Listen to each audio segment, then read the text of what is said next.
On my 30th birthday, my father turned to me in front of 70 people, looked me dead in the eyes, and said, "I wish you were never born." For a split second, time stopped. My chest tightened, my ears rang, and I swear the room shrank around me. I did not shout. I did not break. Something inside me just snapped quietly like a thin wire pulled too tight for too many years.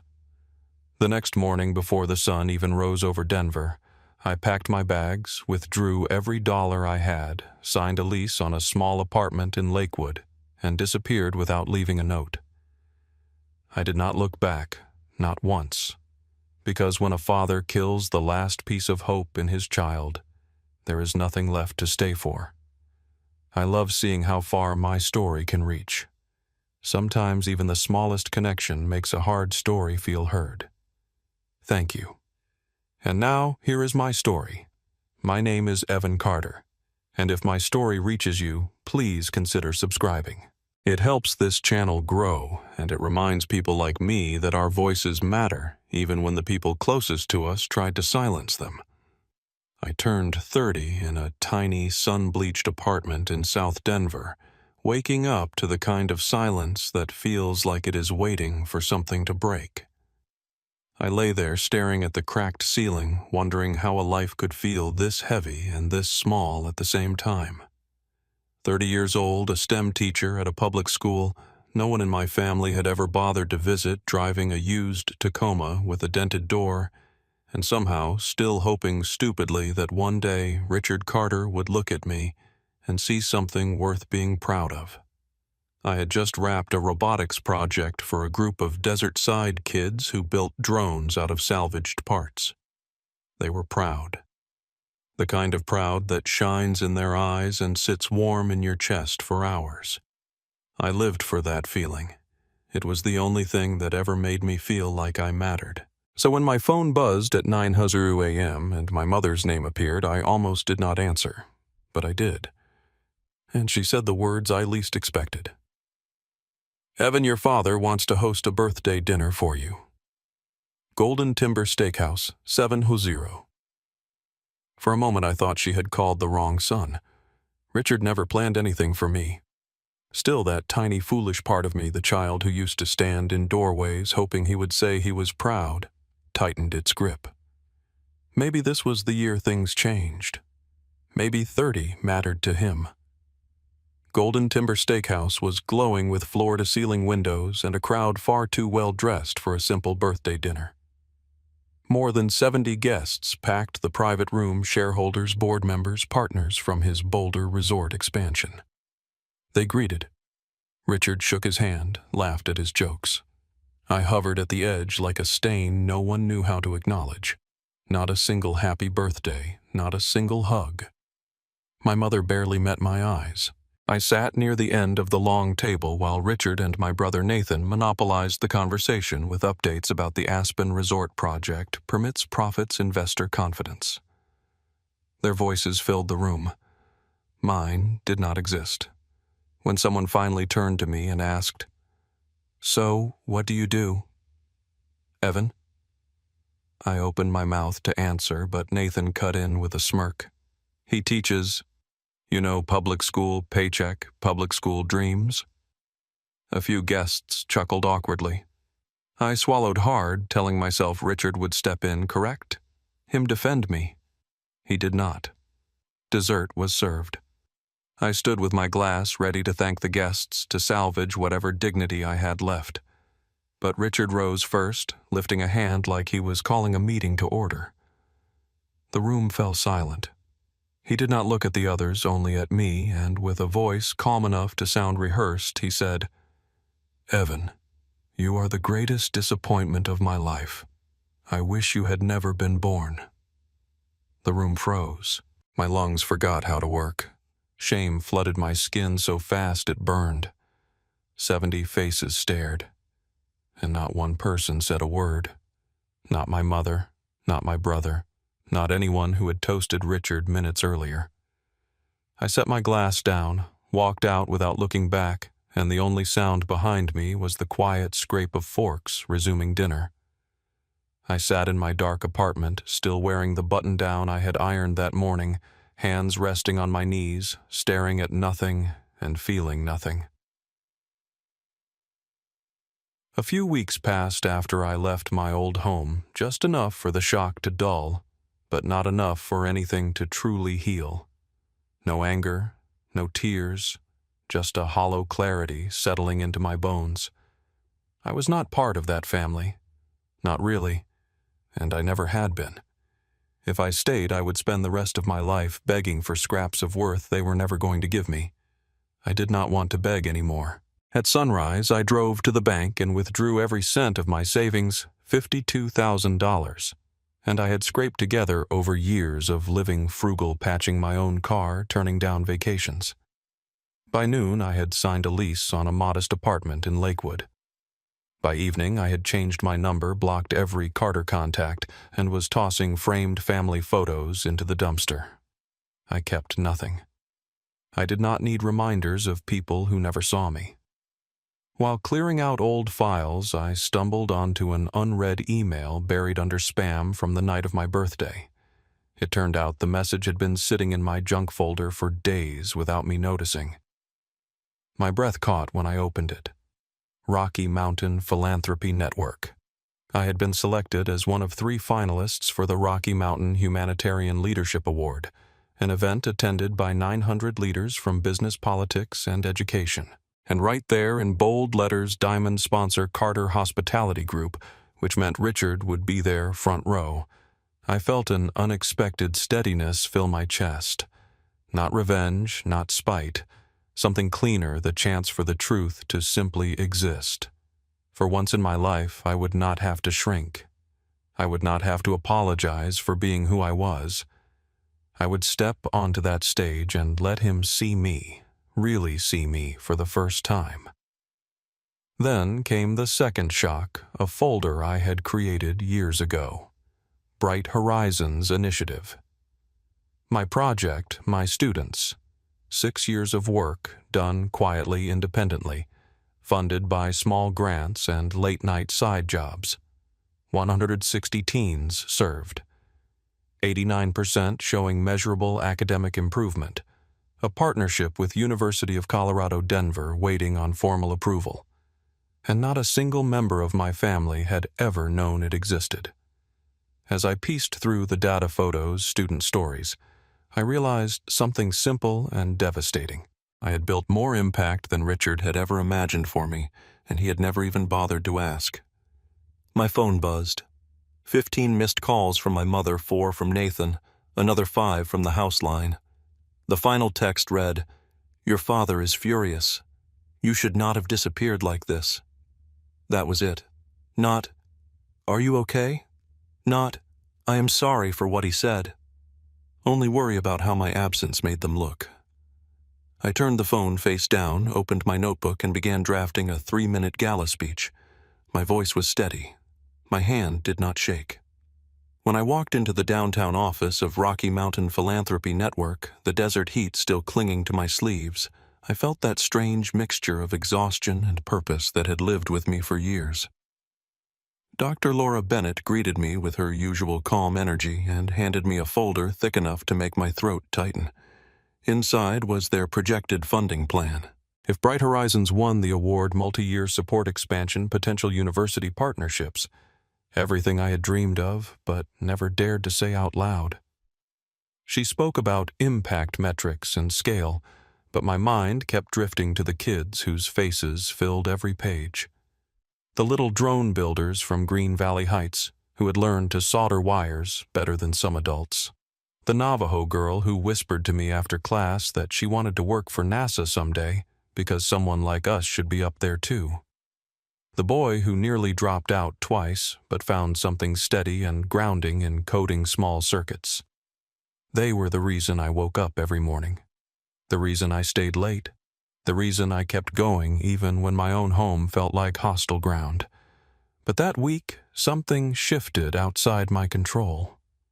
Denver Herald ran a front-page feature, The Teacher Changing Desert Youth.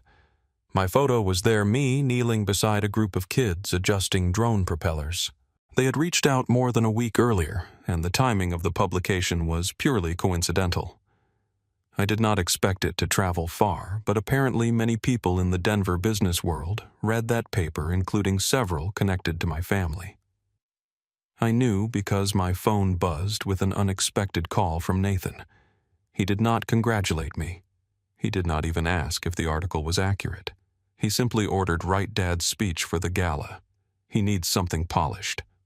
When I refused, his voice sharpened. Do not make him disappointed in you again. I waited for the old panic to hit me, the one that always followed his words, but it did not. Instead, a strange calm settled in.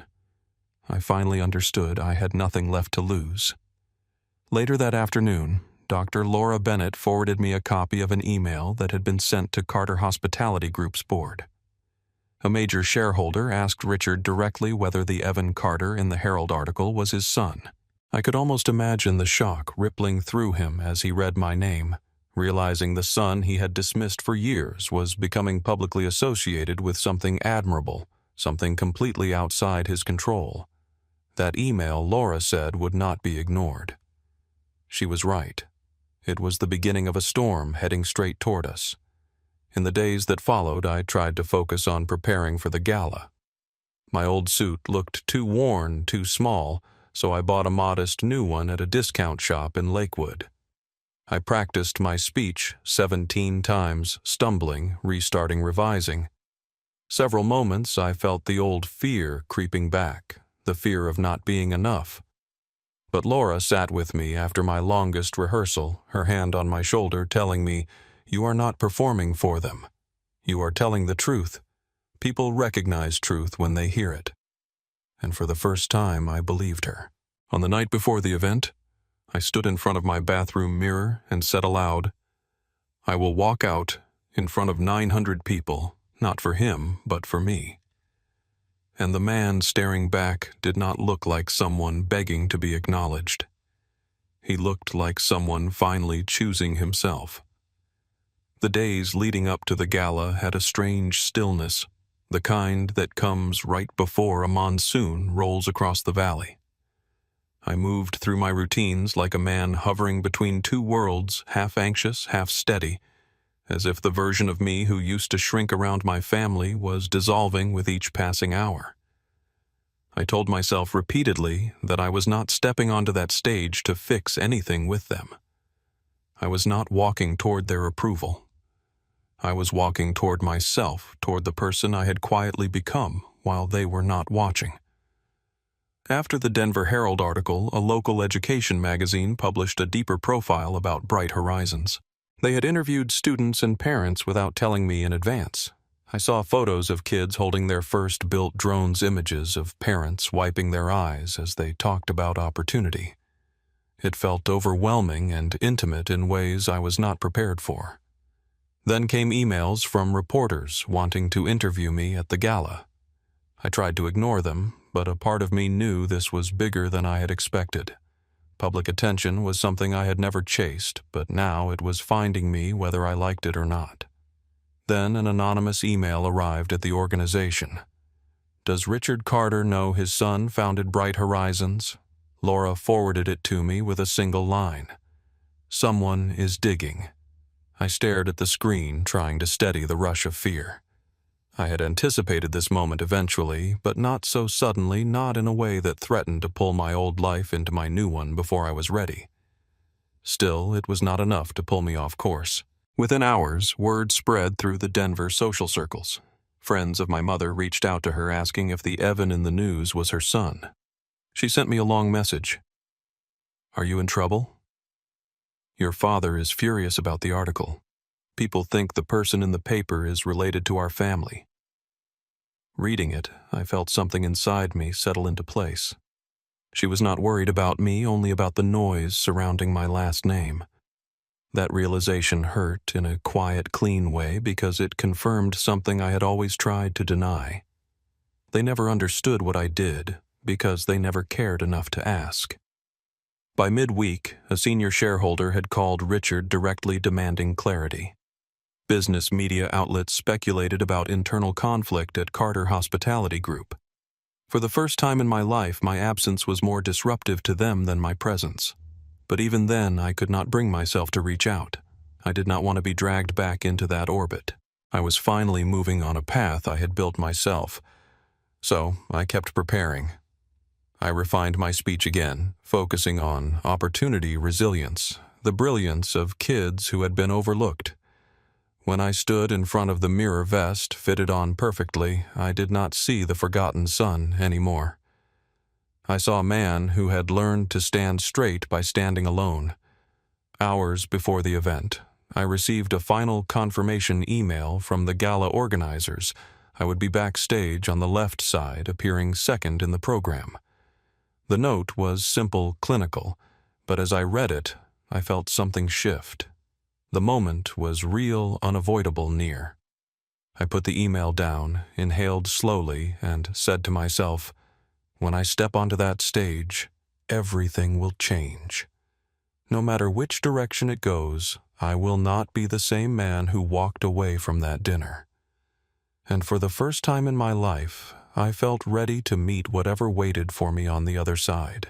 The afternoon sun was lowering behind the mountains when I walked through the service entrance of the Boulder Convention Center, the door thudding shut behind me like a checkpoint I could no longer turn back from. The hallway smelled faintly of fresh paint and cold air conditioning. My suit was not expensive, but it was clean-fitted, and enough to make me feel like I belonged among the people gathering outside. My heartbeat picked up when I caught a glimpse of the massive LED screen rehearsing the Bright Horizons video. The kids soldering wires, the Navajo girl presenting her drone, the group of boys cheering when their robot finally moved. Seeing their faces 20 feet tall made my chest swell with something between pride and terror. Tonight was not just about me.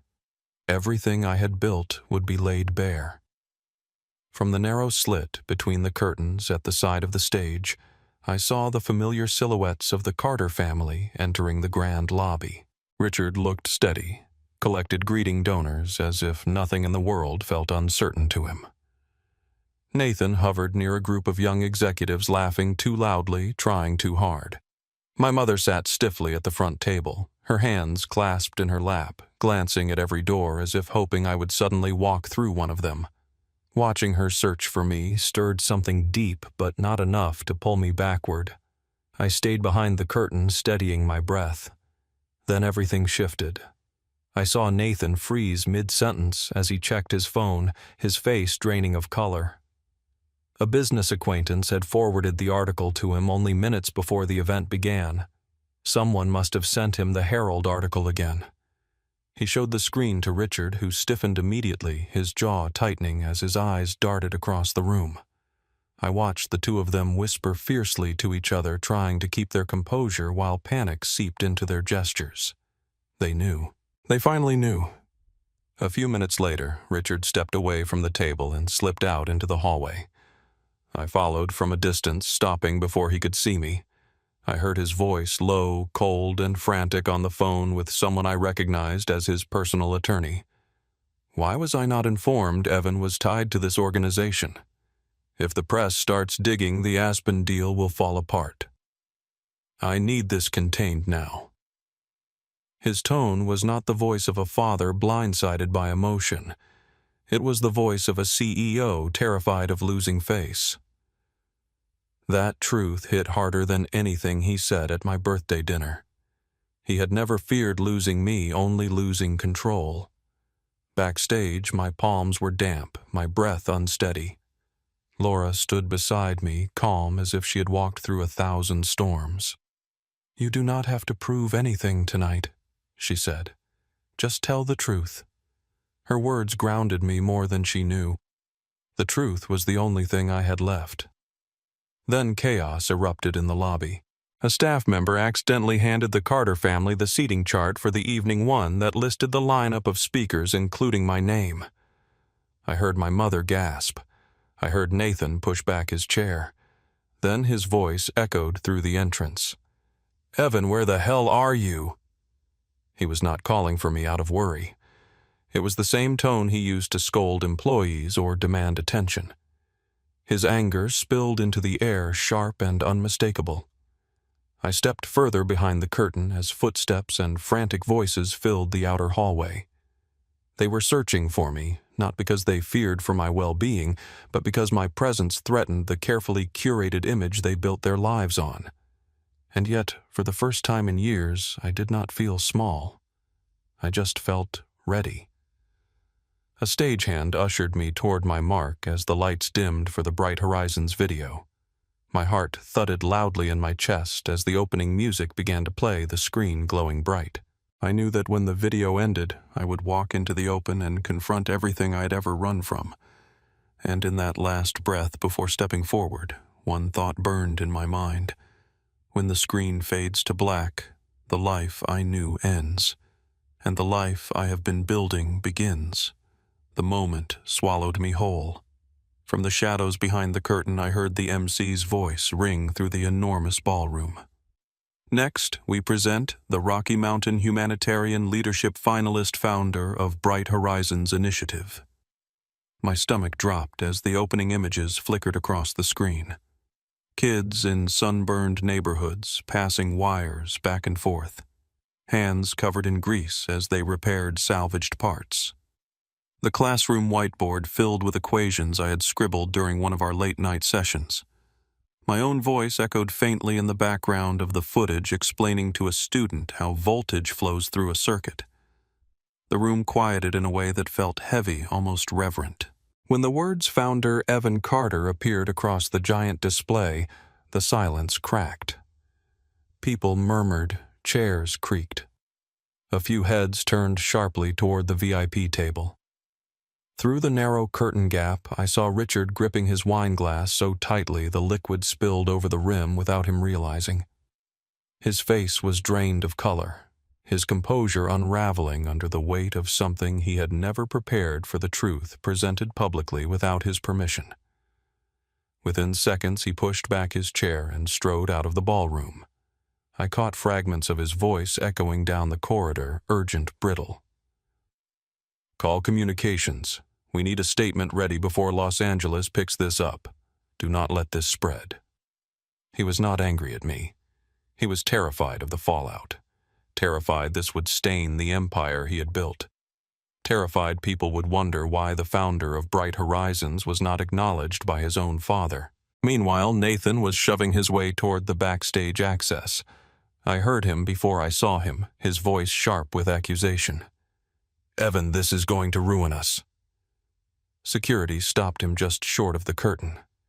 He shouted my name again, but I stayed silent. I understood now he was not scared for me or for our family ties. He was scared for the empire he hoped to inherit. Then came the moment my name was called. I stepped forward, the floor vibrating under my shoes as the applause began. Not thunderous, not overwhelming, but real. As I approached the stage, I caught sight of my mother. She had risen from her chair, one hand slightly raised as if wanting to reach for me, but not brave enough to complete the gesture. Her eyes were filled with something I had never seen clearly on her face before. Fear, hope, regret, all tangled together. For a second, I felt the weight of 30 years settle heavily in my chest. Just as I reached the stairs, Richard re-entered the ballroom. He stopped directly in the aisle in front of the stage, not moving aside, staring straight at me. His expression was not cold or dismissive like it had been so many times. It was confused, shaken, trapped between his role as a father and his identity as a CEO, desperate to stay in control. For the first time in my life, he did not look untouchable. I continued walking. He did not block me. He did not speak. He simply stepped aside, but not gracefully. More like a man wrestling with something too big to swallow. I took my place behind the podium. The microphone waited silently. 900 people stared at me. My heart pounded hard enough to shake my ribs. I knew that whatever I said next would shape the rest of my life. It could break me. It could free me. It could tear open wounds I had never named. And in the stillness of that moment, I inhaled once and told myself, this is the moment everything changes. Then I opened my mouth to speak. For a moment, all I could hear was my heartbeat pounding against the microphone so loud it felt like it echoed through the entire ballroom. The lights washed over the audience in a soft gold haze, blurring most faces into an indistinct sea, except for 3. I could not escape even if I tried. My father sitting rigid with his jaw clenched. My mother hands folded so tightly her knuckles were white, and Nathan tapping his foot, refusing to lift his gaze. The silence stretched to the point where it was not just quiet. It felt like the air itself was demanding that I finally stop running. I took a breath and began the way I had always known I would with the story of the first student I ever taught. I told them about the quiet kid who stayed after class to ask how circuits worked, the boy who fixed his first motor with tape and hope, because no one had ever trusted him with a real toolkit. I said I was not standing here because I was extraordinary. I was standing here because those kids believed in me enough to show up every week even when no one else believed in them. As I spoke about opportunity and the unfairness of where you are born deciding your future, heads lowered around the room. People who had never stepped foot in the neighborhoods I taught in suddenly looked uncomfortable. At the VIP tables, guests subtly glanced toward my family, curious and cautious, as if they sensed where this might be heading. Then I shifted. There were days, I said, when I thought I was worthless, because that is what I grew up hearing in the one place that was supposed to protect me. A wave of quiet rolled across the ballroom. My father's head snapped up. My mother's hand flew to her mouth. Nathan turned away, blinking rapidly as he rubbed the corner of his eye with his sleeve. And Richard. Richard tightened his grip on the back of his chair so hard I could see his knuckles straining. I went on. On my 30th birthday, my father stood in front of 70 people and said he wished I had never been born. Gasps scattered through the room. Some people turned fully in their seats to stare at him. Others whispered into their napkins.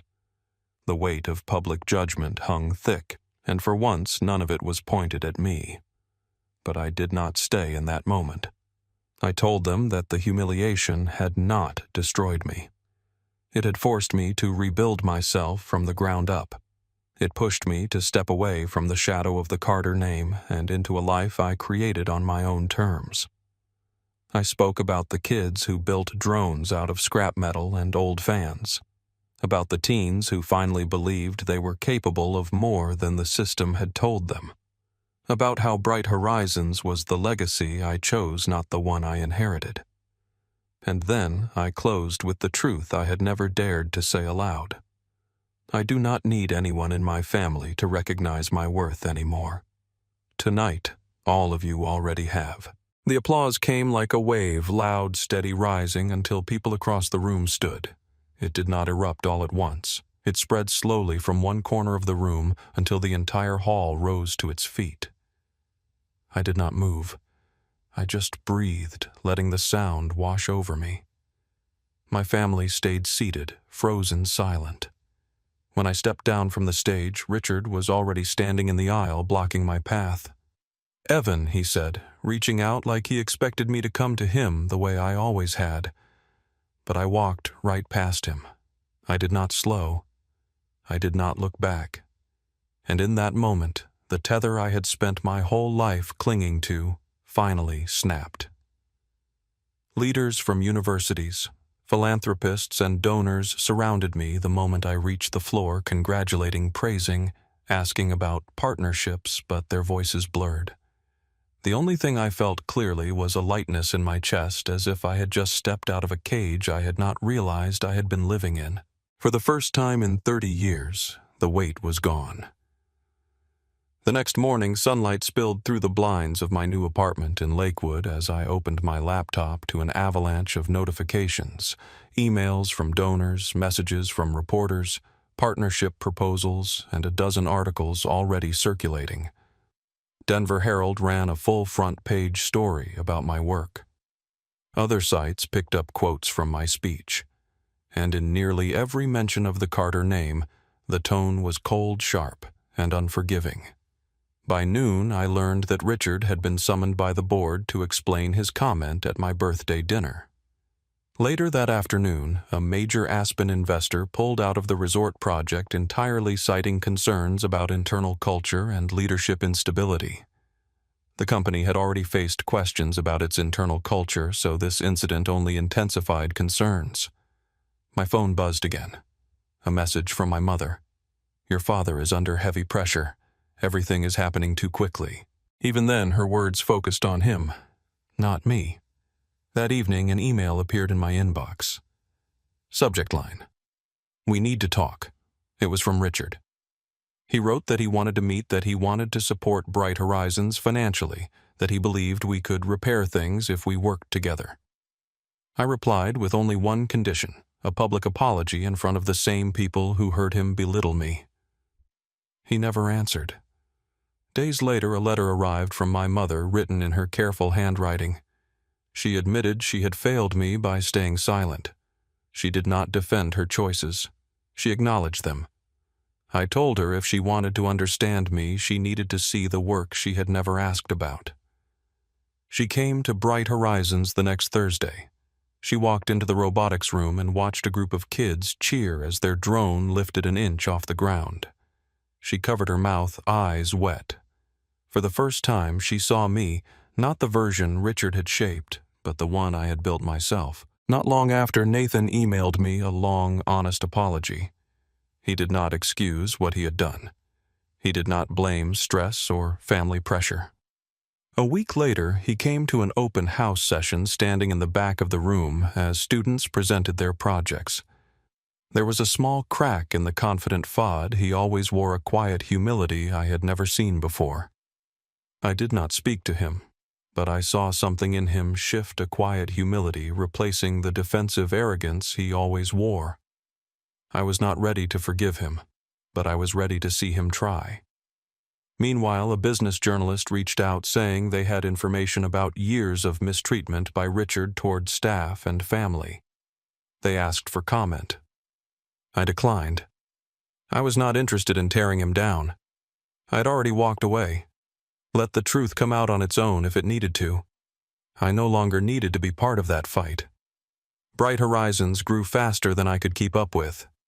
Donors contributed an additional $5.3 million. 4 new branches opened across Colorado. University of Colorado Denver formally requested a long-term partnership. Every classroom filled with kids building, dreaming, discovering, and every time I saw one of them succeed, I felt something inside me stitch itself back together. Then, after 3 weeks of silence, an email came from Richard. It was short. "If you ever need anything, reach out." I deleted it, not out of anger, but because I finally understood I did not need him. Not anymore. A week later, a board member from Carter Hospitality contacted me privately. They wanted to create a scholarship fund with my name on it and attempt to clean the company's image. I refused. Bright Horizons did not exist to polish anyone's reputation, least of all theirs. It stood on its own, and so did I. When my next birthday arrived, the kids at Bright Horizons surprised me with a small celebration. One of my students handed me a card that read, "You are the first teacher who made me feel like I was not worthless." I stood there, holding that card, feeling a kind of warmth that ran deeper than any applause the gala could offer. That moment healed what decades of silence had broken. As I left the building and stepped into the golden Colorado evening, the desert sun glowing across the horizon, I felt a peace I had never known. And in my final thoughts, spoken only to myself, I finally understood my own rebirth.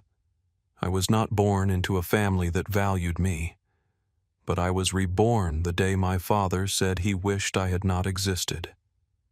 And the life I built afterward, I would not trade it for anything.